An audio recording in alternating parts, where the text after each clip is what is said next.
Assalamualaikum warahmatullahi wabarakatuh. Shalom, Om Swastiastu, Namo Buddhaya, dan salam kebajikan. Hello, saya I'm Andin, and to be back to on our external podcast this time. So, teman-teman, kali ini kita bakal ngobrol-ngobrol santai dan seru bareng salah satu speaker kita yang sudah ada di depan. Jadi, kalau kata depan itu kalau tak kenal maka tak sayang. Makanya saya izin untuk memperkenalkan dan menyapa speaker kita yang sudah ada pada saat ini di depan saya, yaitu Kak Joyce Eva Lamberlawang. So, for your information, teman-teman Alscience, Kak Joyce ini adalah Director of Alumni and Membership Alsa International Board untuk periode 2023 dan 2024. Selamat siang, Kak Joyce. Selamat siang, Andin. Gimana kabarnya hari ini, Kak? Baik, puji Tuhan. Jadi kan ya, Kak, kabarnya baik despite cuaca yang cukup panas di Makassar. Panas, guys. Semoga Kakak sehat selalu ya. Ya, siap. Sebelumnya Kak, saya mau berterima kasih karena Kakak sudah menyempatkan langsungnya pada hari ini ya, Kak. Ini juga thank you sudah mengundang gitu acara podcast. Thank you so much, Kak. Well, let's move on to the question. First of all, Kak, because we are going to discuss in more depth about Kak Joyce's personal experience as Director of Alumni and Membership of the Alsa International Board. Mungkin bisa diceritain sedikit, Kak, pengalaman-pengalaman yang Kakak dapat selama menduduki jabatan Kak? Kalau pengalaman aku sama menjabat tuh ada beberapa ya. Misalnya kayak ada acara internasional dan juga saya dalam menjalankan tupoksi itu memang ada beberapa experience yang gak akan aku lupain lah istilahnya. Nah, kalau untuk program yang paling berkesan untuk aku software itu ada Alsa Conference Brunei.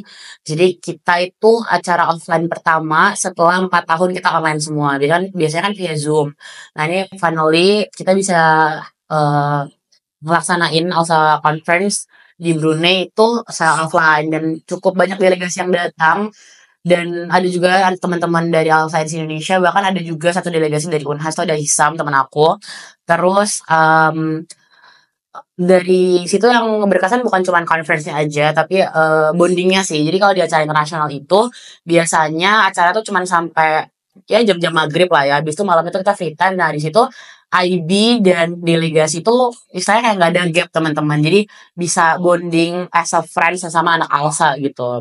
Kemudian kalau di kerjaan departemen berhubung IB itu kerjanya hybrid, jadi kita kebanyakan kerja secara online dan melalui email, terus ada Zoom meetings gitu-gitu. Mungkin yang berkesan buat aku itu dalam awal-awal jabat tuh aku ada program namanya National Chapter Register. Itu tuh untuk ngumpulin database dari semua National Chapters. Kenapa itu menjadi berkesan? Mungkin kan lebih ke challenging ya. Karena mungkin baru naik gitu-gitu, jadi masih agak shock sama sistem kerja jadi IB. Nah, itu tuh ada sedikit kendala untuk ngumpulin database itu. Karena ada beberapa ANC yang awal-awal tuh agak susah di reach out gitu. Mungkin karena baru pergantian board kan. Jadi, ya itulah beberapa hal proker yang berkesan di aku. Tadi Kakak mention agenda internasional terakhir ya Kakak pergi. Mungkin boleh di-share experience-nya Kak? Oke, jadi acara internasional yang aku ikutin itu ada di Alsa Conference Brunei 2024. Itu di Januari 2024 teman-teman. Jadi waktu liburan tuh Andin. Jadi emang ngisi liburannya sambil nge-Alsa. Emang hari-hari kayak gitu. Sekarang juga lagi liburan kan. Tapi kita nge-Alsa. Nah, itu asik sih. Kenapa? Karena memang pertama appreciation banget buat OC-nya. OC itu bagus banget.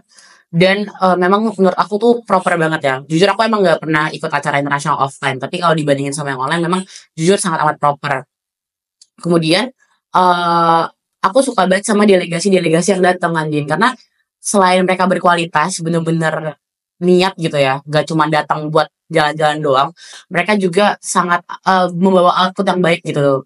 Jadi mereka udah ngikutin mock GCM. Aku kan sempat jadi chairperson buat mock GCM kan. Jadi misalnya kayak ngambil role presidennya jadi di mock GCM. Nah itu mereka aktif dan itu panas sih. Pada yang kayak sampai berdiri mau ngangkat nama NC-nya biar boleh ngomong. Terus di academic session-nya juga di sharing session sama alumni sangat bagus-bagus. Di GCM-nya pun sangat proper dan memang pembahasannya kayak pembahasan daging lah ya. Maksudnya kayak penting dan itu buat kedepannya Alsa juga penting di GCM itu. Terus yang asik itu tadi aku bilang masalah bonding. Jadi kita malam-malam kita ke pantai, kita ke Empire, terus kita juga ke Pasar Gandong, kita makan, benar-benar bonding dan itu bondingnya sama NC, sama NB-nya NC yang datang juga. Jadi benar-benar kayak nggak kerasa kalau itu lagi acarin gitu waktu kita jam-jam bonding. Malah kayak, oh ya kita lagi main aja gitu. Jadi emang bener-bener outputnya dapet, funnya dapet, tapi juga tetap profesional pada saat menjalankan acaranya gitu sih. Oke. Aku tuh kepo banget Kak, gimana sih perjalanannya Kakak sampai berada di posisi ini? Oke, jadi kalau perjalanannya aku tuh memang udah, saya kayak sudah prepare myself ya, karena kan emang dari awal tuh udah dari aku SMA udah kayak dikasih tahu abang aku kayak, wah Alsa tuh gini gini gini ya. Terus kebetulan aku sering main sama teman-teman abang aku, jadi aku kadang tuh malah kayak lagi rapat LB aku apa rapat divisi aku tuh kayak nongkrong sendiri gitu. Tapi aku lihat kok, oh Alsa tuh asik ya. Jadi waktu masuk Alsa terus ada open house namanya di UNER tuh HMG, Open House and Member Gathering. Aku tuh ngelihat kayak oh jadi IB tuh asik ya ini itu karena salah satu former IB dari UNER tuh ada kayak abang-abangan aku gitu loh namanya Mas Iqbal. Nah dia tuh cukup cukup menginspirasi aku kan. Jadi aku kayak oh aku akan set pathway aku dari yang pengalaman aku tadi bilang di local chapters. Kemudian untuk sampai di posisi director alumni membership itu kalian harus melewati FPT lokal, interview sama NB dan juga di interview sama senior officernya IB.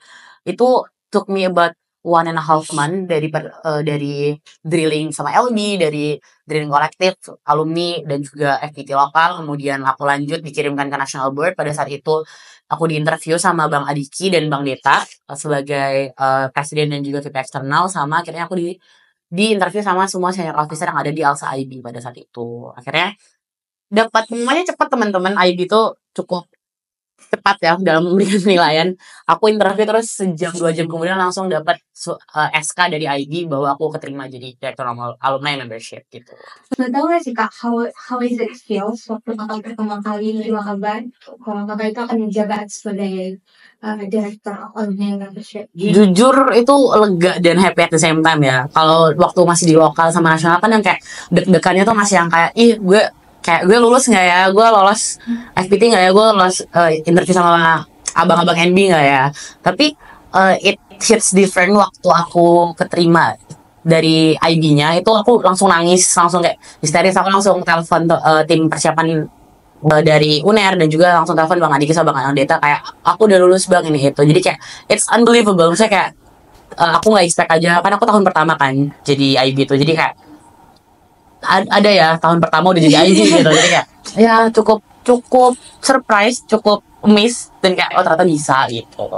Tadi Kakak mention kalau Kakak ini baru masuk Alsa, terus langsung daftar buat jadi IB. Ya. Iya.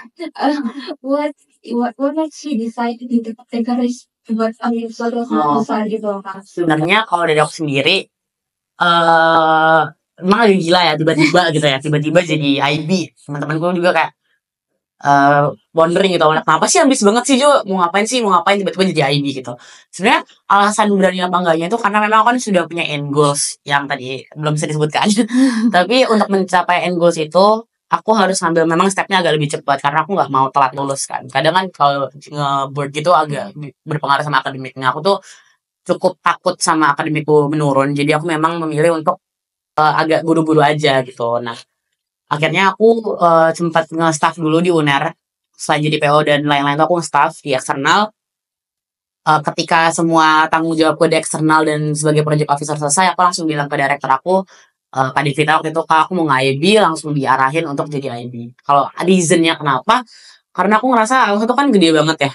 Dan menurut aku bukan daripada tapi kayak aku tuh pengen gitu loh bermain di internasionalnya karena di nasional tuh cukup ketat juga kan dan intens, jarang lah gitu tahun pertama udah bisa jadi NB. Jadi aku mikir kayak oh ini aku ngeliat di former aku ada yang tahun pertama udah jadi IB nih, aku coba gitu kan, aku niatin ternyata puji Tuhan berbuah manis jadi IB sekarang gitu.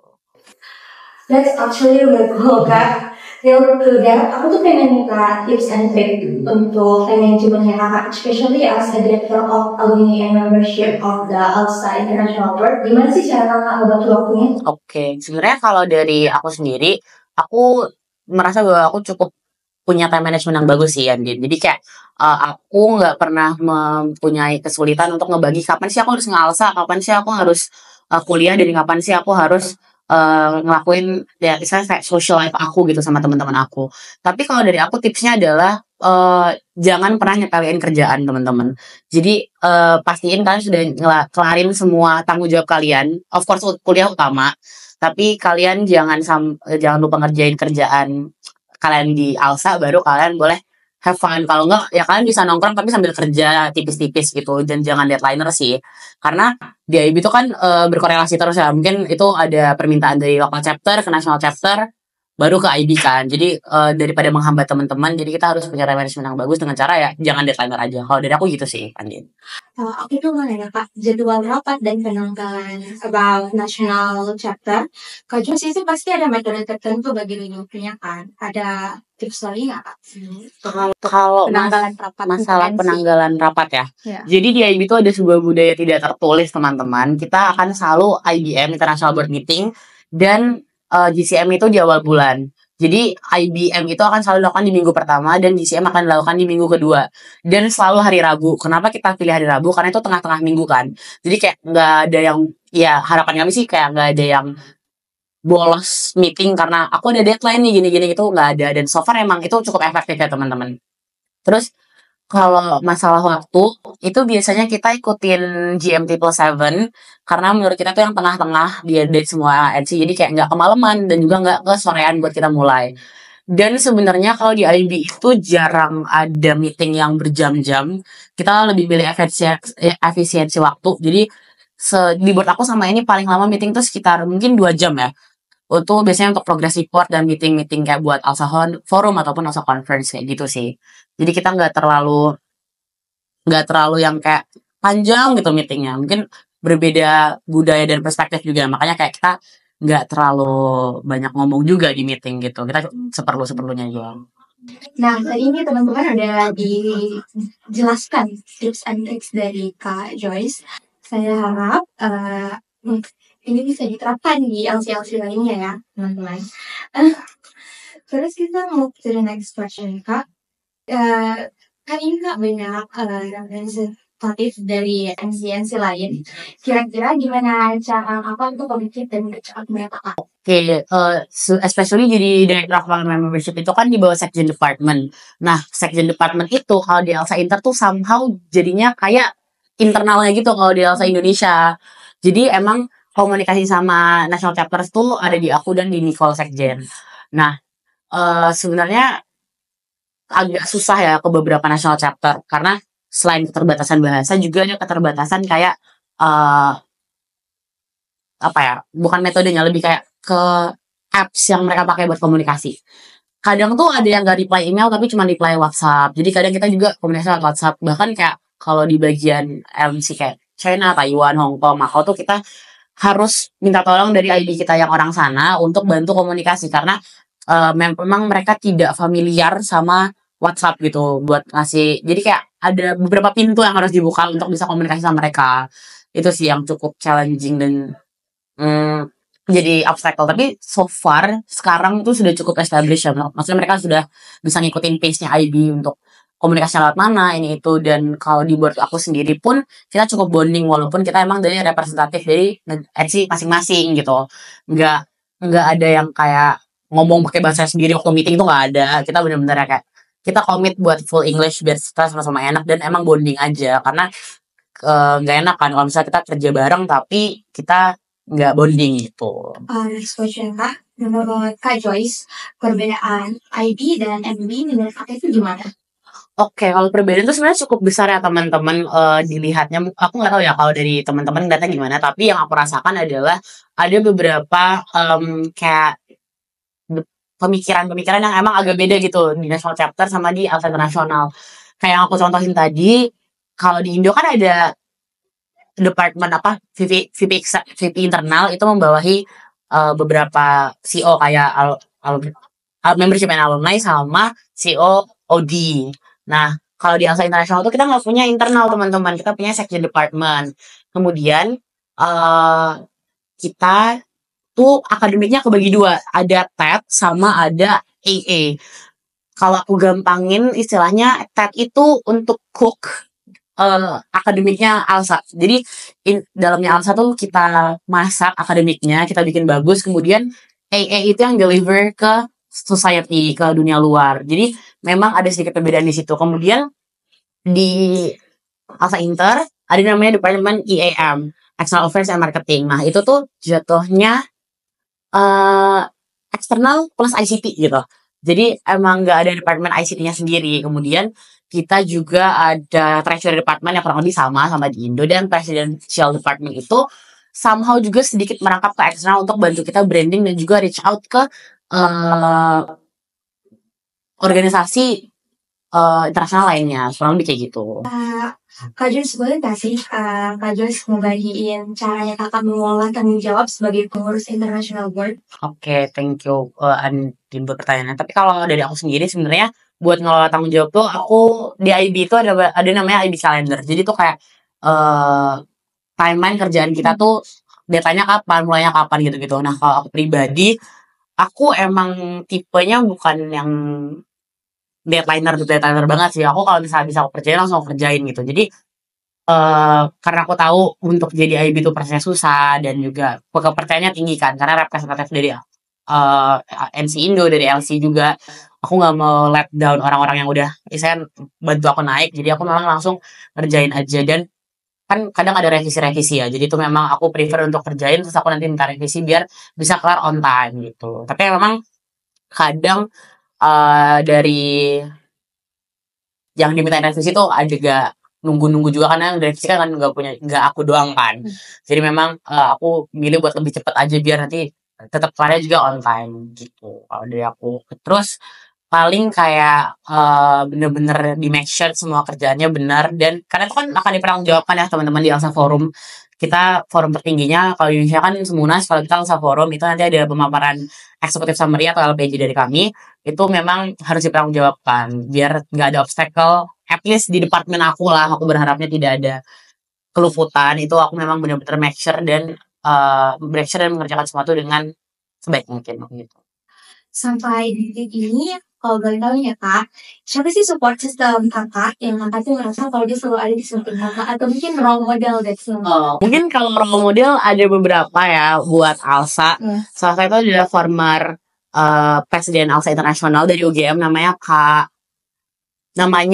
Griselda Audrey. Terus juga seiring berjalannya waktu, aku juga mengambil Bang Adiki Putra Irmansyah jadi role model, karena memang selama aku jabat dan dalam persiapan tuh Bang Adiki cukup mengayomi lah kalau dari aku pribadi ya rasanya.